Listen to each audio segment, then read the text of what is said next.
Hi, welcome to Bankers Skill. आप सभी का हार्दिक स्वागत है। इस सेशन में हम एसबीआई पीओ के कौन सिलेबस एंड स्ट्रेटजी के बारे में डिस्कस करने वाले हैं। जैसे कि आपको पता है कि एसबीआई पीओ 2023 का नोटिफिकेशन आउट हो चुका है, जिसमें 2000 प्लस वैकेंसी है। ऐसा बोल सकते हैं कि 2000 इसमें वैकेंसी दिए हुए हैं, राइट। तो उसी के रिगार्डिंग हम प्रिपरेशन करने वाले हैं। तो उस कड़ी में हम कौन सिलेबस एंड स्ट्रेटजी के बारे में डिस्कस करने वाले हैं अच्छे से, और डिटेल डिस्कशन रहने वाला है। इसका अप्रोच भी समझेंगे, क्या हमारा अप्रोच रहेगा, क्या कैसा रहेगा, कैसे हम करेंगे क्वेश्चंस को सॉल्व, डेली बेसिस पे क्या क्लास रहने वाले हैं, सारी चीजें डिस्कस करने वाले हैं। तो आइए जुड़ जाइए, सभी लोग अच्छे से समझते हैं।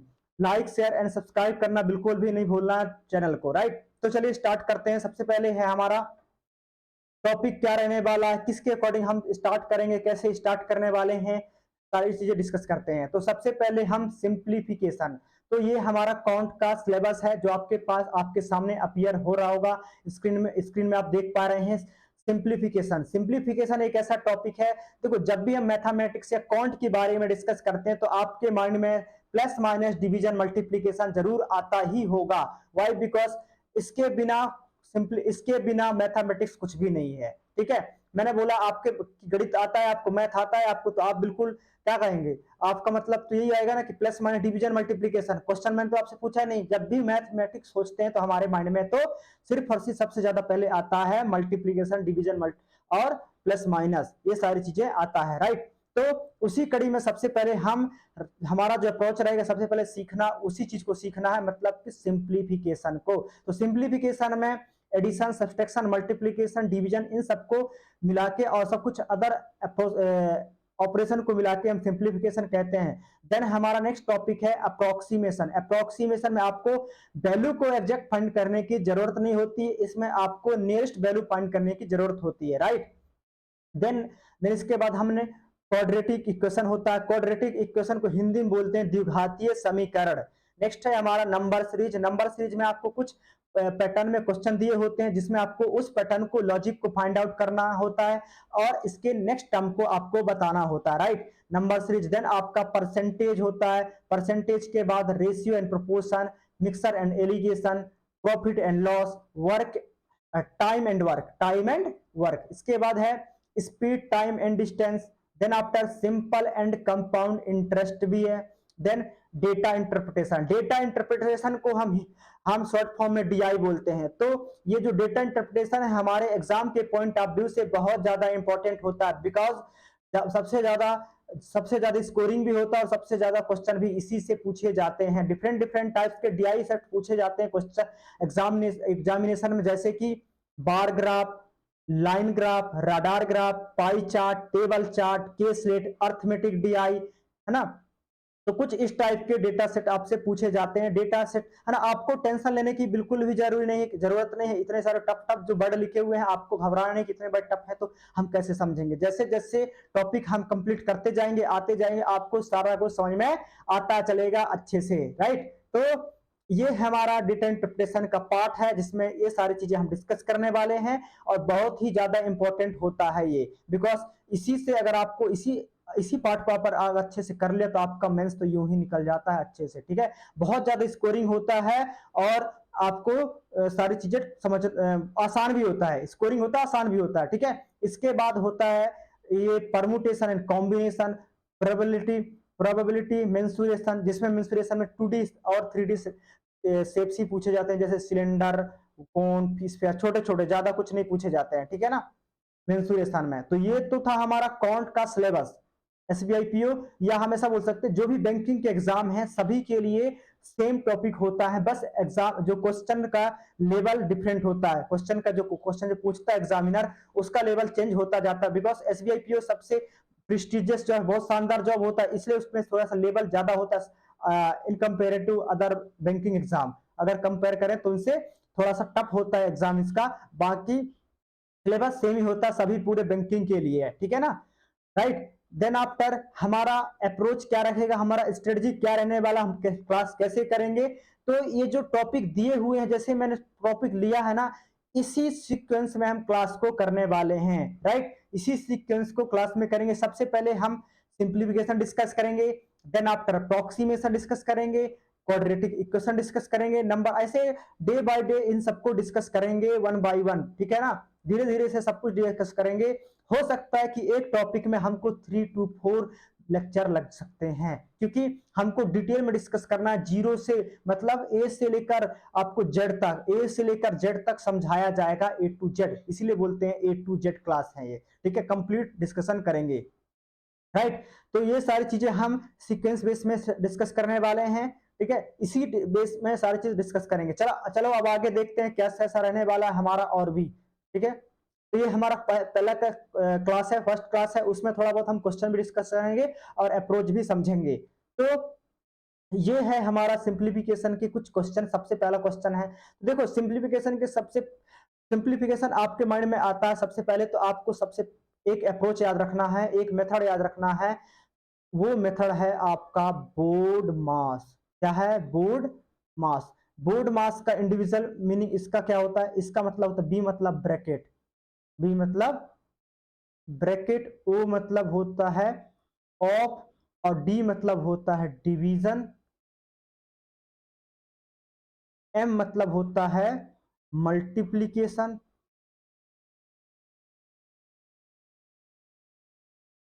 राइट, और ए मतलब होता है एडिशन, और एस मतलब होता है सब्सट्रैक्शन, सब्सट्रैक्शन,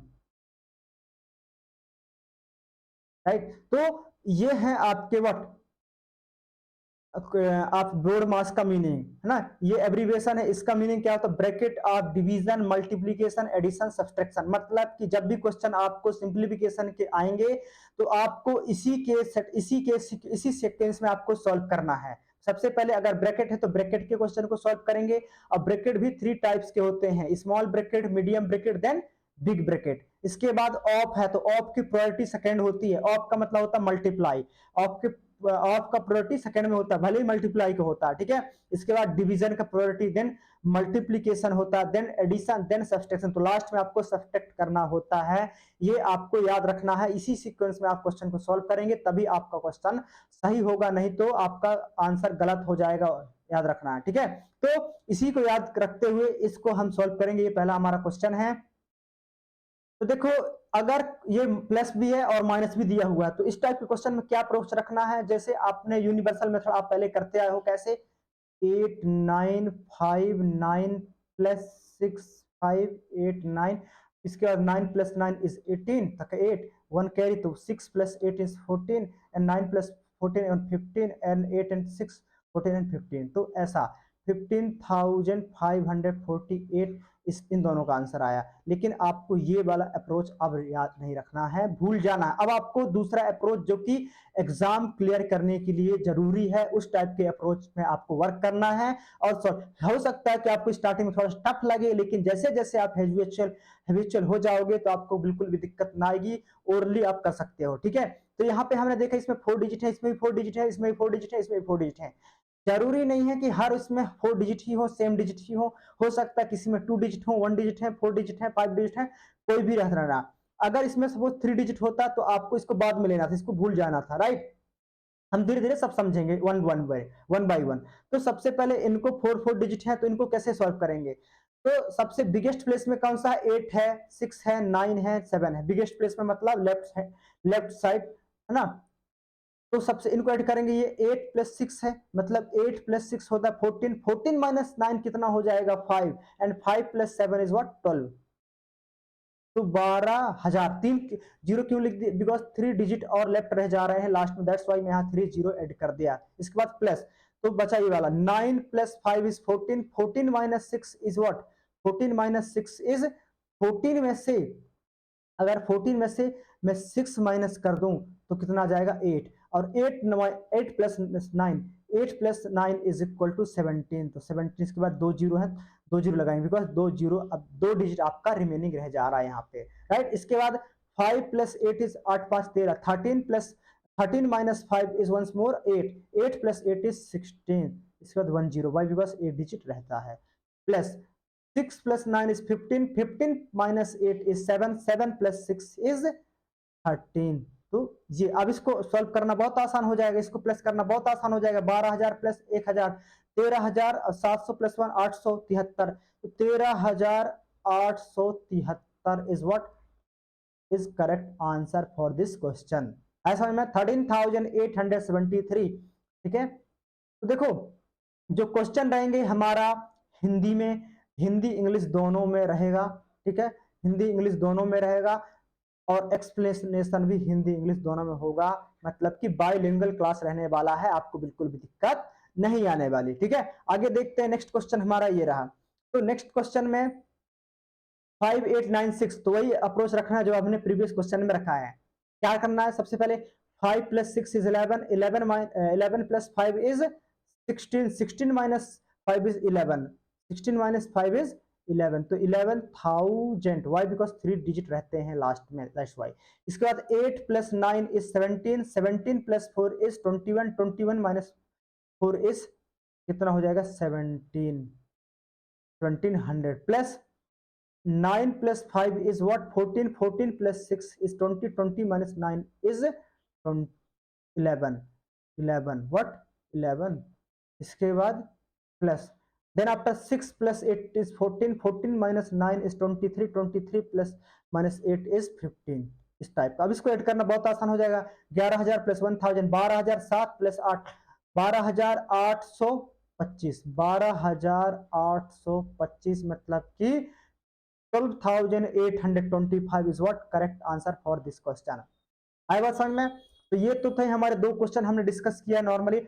अब आपको क्या एफर्ट डालना है, आपको क्या करना है, क्वेश्चन को आपको एग्जाम क्रैक करना है तो आपको क्या करना है, टाइम वेस्ट बिल्कुल भी नहीं करना है, टाइम वेस्ट वाले बिल्कुल दूर रहेंगे। ठीक है, बिल्कुल टाइम वेस्ट नहीं करना। एक्चुअल में जिनको जॉब की रिक्वायरमेंट है, जिसको जॉब चाहिए, उसको मेहनत तो करना ही होगा, बिना मेहनत का कुछ भी नहीं होगा। ठीक है, तो मेहनत तो करना ही पड़ेगा, तो इसलिए आपका एफर्ट जरूरी है, आपका एफर्ट बहुत ज्यादा मैटर करता है। आप एफर्ट डालेंगे तभी आपका सिलेक्शन हो पाएगा। तो इसके लिए देखो क्या करना, सबसे पहले आपको टेबल लर्न करना है, टेबल लर्न करना है। देखो हमारा सिलेक्शन कब होता है, सिलेक्शन के लिए हमको एग्जाम में चाहिए speed, speed with accuracy, speed with accuracy.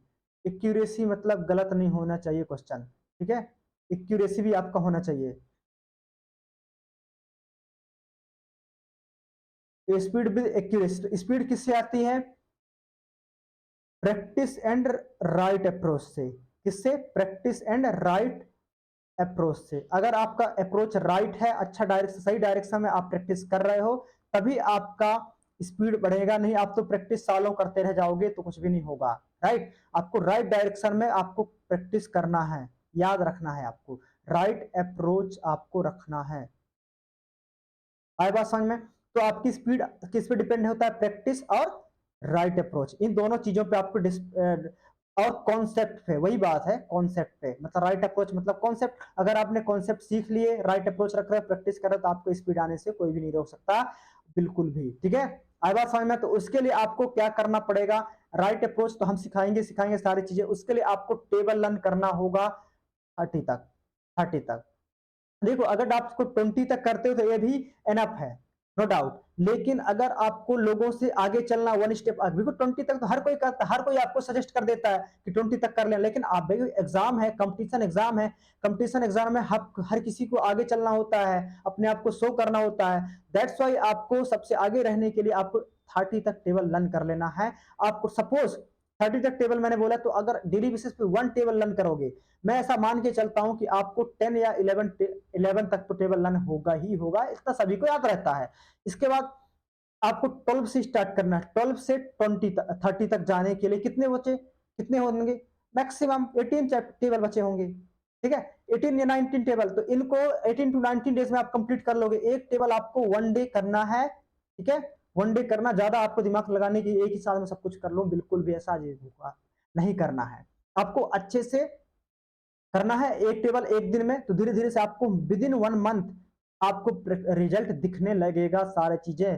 देखो 1 महीने तक तो सपोज आपको मेहनत ही मेहनत करना है, 1 महीने तक सब सारी चीजों को आपको भूल जाना है। ठीक है ना, बिल्कुल भी सारी चीजों को भूल जाना, 1 महीने तक आपको मेहनत ही मेहनत करना अच्छे से। देन आपको 1 महीने बाद आप देखेंगे कि आप पहले कहाँ थे और अब कहाँ हो। आप खुद अपने आप में डिफरेंशिएट देख पाओगे कि मैं पहले कहाँ था, अब कहाँ हूँ, राइट।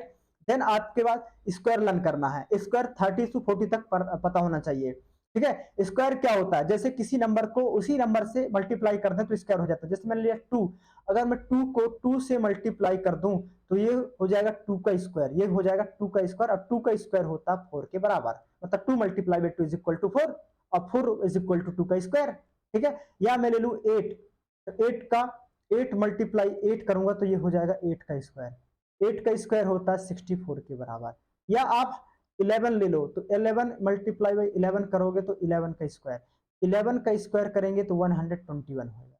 तो इस टाइप के आपको याद रखना है।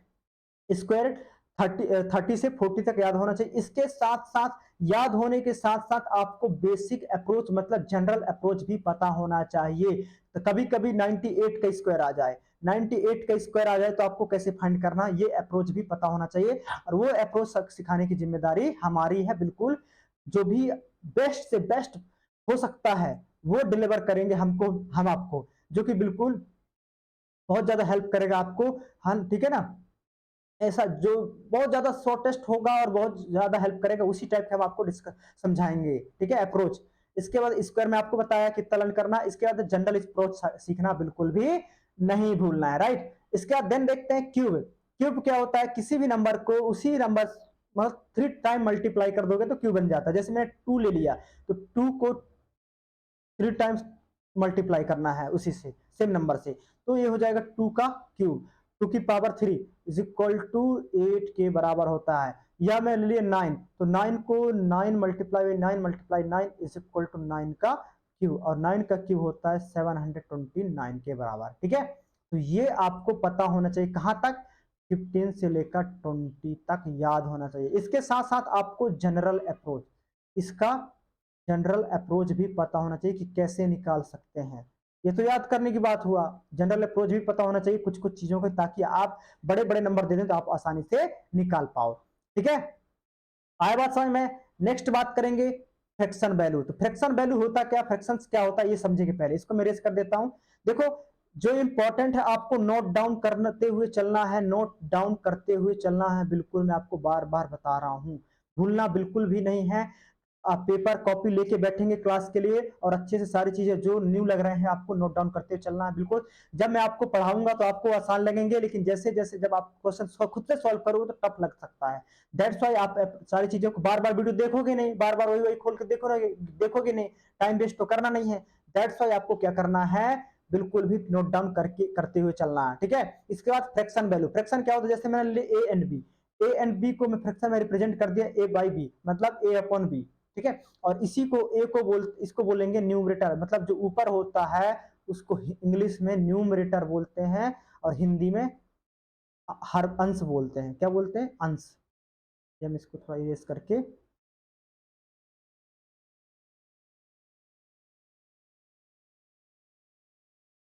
क्या बोलते हैं इसको, अंश, राइट। और इसको बोला जाता है डिनोमिनेटर, डिनोमिनेटर, डिनोमिनेटर हिंदी में बोलते हैं हर, अंश हर, आपने तो सुना ही होगा, ठीक है, अंश हर, या हिंदी इंग्लिश में न्यूमरेटर एंड डिनोमिनेटर, राइट। अब बात समझ में इस टाइप के, ठीक है। अब एक फ्रैक्शन वैल्यू क्या होते हैं, कैसे क्या रखना है सारी चीज, जैसे मैंने बोला कि परसेंटेज लिखा 25%, तो इसको फ्रैक्शन में लिखेंगे तो फ्रैक्शन में कैसे हो जाएगा, 25 को 100 से डिवाइड करेंगे तो 25 बन जाए 25, 25 4 जा 100, मतलब कि 1/4 इज इक्वल टू 25%, ठीक है। अब हम इसका प्रयोग समझते हैं क्या होता है। तो जैसे मुझे पता है कि 1 की वैल्यू होता है 100%, 1 वैल्यू क्या होता है 100%, तो 2 की वैल्यू क्या होगा, 2 इज इक्वल टू 200% होगा, ऑफकोर्स। अब मैं बोला कि 1/2 का मतलब क्या हुआ, 1/2 मतलब कि हाफ, 1/2, 1 का हाफ, और 1 का 1 मतलब 100, तो 1/2 का हाफ मतलब इसका हाफ क्या हुआ 50, तो 50%, ठीक है। 1/3 का, 1/3 का 33.33%, ठीक है। 1/4 का, 1/4 का होगा 25%। कैसे आया ये समझेंगे, ये इंपॉर्टेंट रखते हैं, ठीक है। कैसे आया मैं समझाता हूं।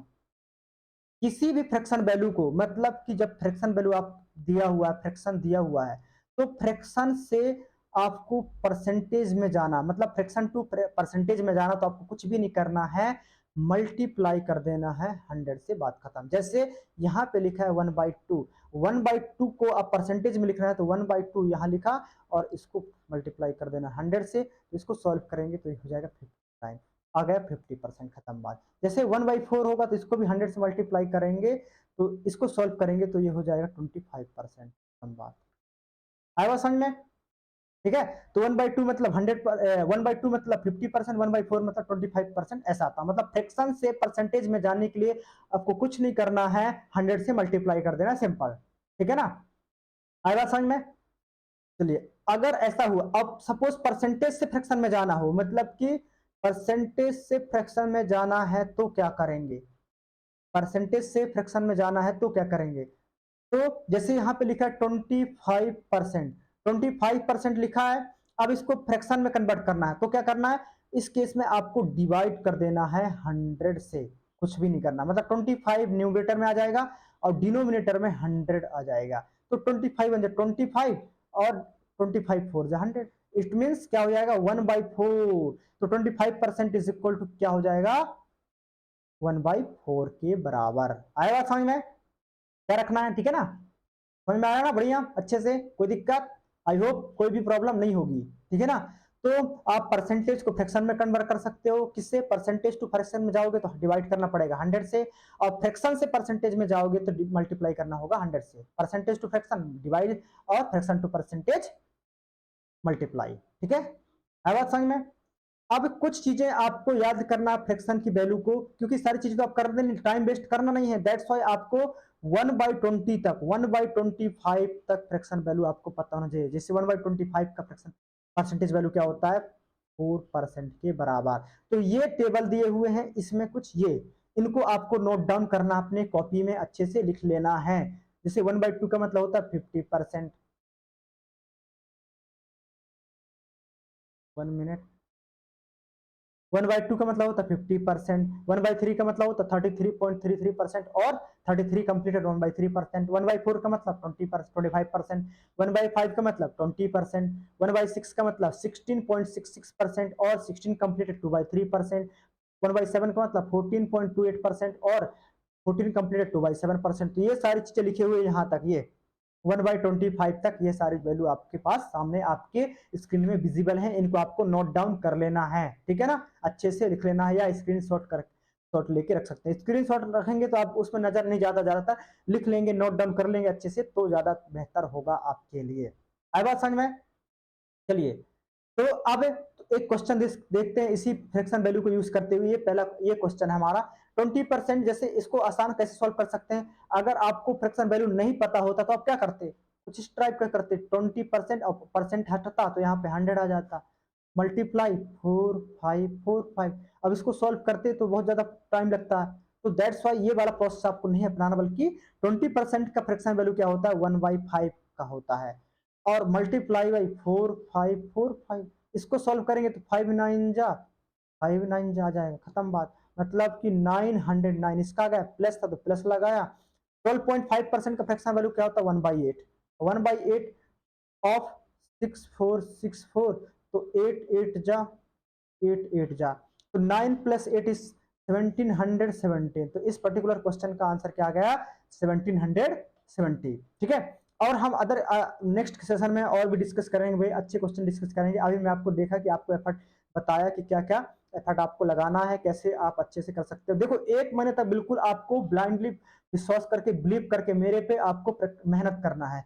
1 महीने बाद अगर आपको रिजल्ट नहीं नहीं आए तो आपको क्या कर देना? बिल्कुल भी छोड़ देना है सारी चीजें, मतलब मुझे फॉलो करना बंद कर देना है। लेकिन बशर्ते आप भी मेहनत करोगे, जितना मैं आपको बताता चलता हूं उसके लिए आपको करना पड़ेगा। बिल्कुल, आप जब मेहनत नहीं करेंगे तो कोई भी रिजल्ट, आप सालों मेहनत करते रहो, सालों आप अपने हिसाब से अपने आप को सेटिस्फाइड कि हाँ, देखो जो इजी इजी क्वेश्चन है आपको सॉल्व करते रहोगे तो सालों भी करते रह जाओगे, कुछ भी नहीं होगा। आपको राइट अप्रोच रखना है, एटीट्यूड बिल्कुल भी नहीं रखना है कि मुझे तो आता, मैं ऐसा कर सकता हूं।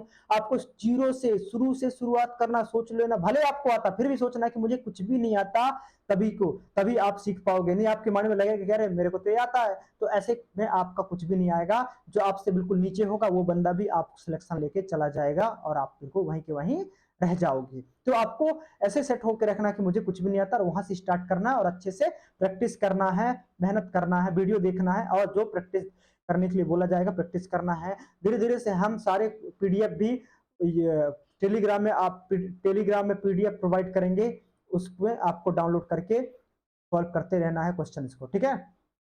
अगर आप मेहनत करेंगे, प्रैक्टिस करेंगे अच्छे से जितना बताया जाता है, तो मैं श्योर करता हूं कि आप 3 मंथ में ही एसबीआई एग्जाम निकाल सकते हो पीओ का, अगर आप अच्छे से मेहनत करते हो तो, ठीक है ना। तो आई होप आपको समझ में आ गया हो। चलिए, तो इस सेशन में इतना ही रखते हैं, नेक्स्ट सेशन में हम मिलते हैं कुछ बेहतरीन क्वेश्चन के साथ और आगे बढ़ेंगे। अब हम सीखेंगे कुछ क्वेश्चन रखेंगे अच्छे से, अच्छे लेवल के, और प्रैक्टिस और बेसिस सारी चीजें डिस्कस करेंगे। इनको याद करना है, ठीक है ना। 30 डेज का टारगेट रखो, 30 डेज, एक दिन का नहीं, 30 डेज का टारगेट रखो। और 1 डेज कैसा टारगेट रखो कि उस भी 30 डेज को डिवाइड कर लो 1 डेज में। 1 डेज में आपको 1 टेबल याद करना है, 1 स्क्वायर याद करना है और 1 क्यूब याद करना है। मतलब 1 टेबल याद करना है, 1 स्क्वायर याद करना है और 1 क्यूब याद करना है और फ्रैक्शन वैल्यू भी याद करना है। तो 30 डेज का टेबल टारगेट रखो, 30 डेज में ये सारी चीजें याद हो जाएंगी। तो देखना आप कितना आगे होगे, आप खुद को समझ में आ जाएगा, ठीक है। तो आई होप आपको समझ में आ गया हो। इस सेशन में इतना ही रखते हैं। Thank you. Like, subscribe and share करना बिल्कुल भी नहीं भूलना, ताकि गरीब से छोटे मतलब बहुत सारे बच्चों जो ऐसे हैं जो कि फीस अफोर्ड नहीं कर पाते हैं, उन लोगों तक ये वीडियो पहुंच पाए और वो भी अच्छे से प्रिपरेशन कर पाए, अच्छे से फ्री ऑफ कॉस्ट यहाँ पे स्टडी होगी बिल्कुल भी, ठीक है। Thank you.